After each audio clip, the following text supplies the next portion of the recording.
Sous une pluie battante, le destin d'Angèle allait basculer. Assise en larmes sur les marches sales, elle vit tomber des cieux sombres un objet d'une blancheur immaculée. Un carnet, promesse silencieuse du pouvoir de vie et de mort. Une créature descendit des nuages.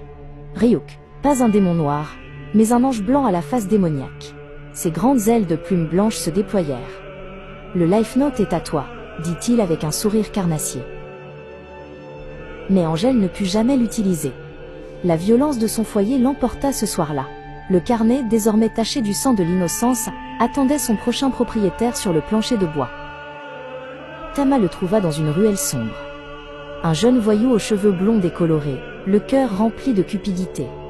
Il ne voulait pas la justice, il voulait le chaos. Ryuk flottait derrière lui, l'air profondément ennuyé. Son arme secrète ? Un simple morceau déchiré du Life Note, collé avec du ruban adhésif au creux de sa main moite. Il savait que le simple contact physique suffirait à révéler le monstre. Il fit irruption dans la banque et se rua sur les otages. « Regardez le monstre !» hurlait-il. Il toucha avec force l'épaule d'une femme terrifiée, qui laissa échapper un cri d'horreur pure.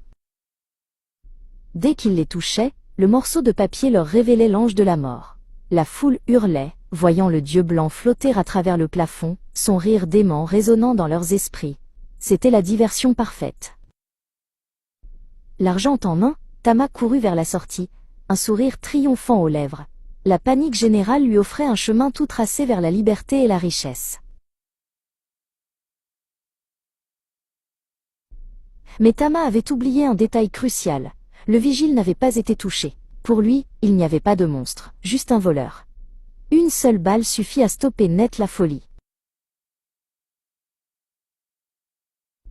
Ennuyeux, soupira Ryuk en récupérant son carnet sur le sol à côté du corps sans vie de Tama.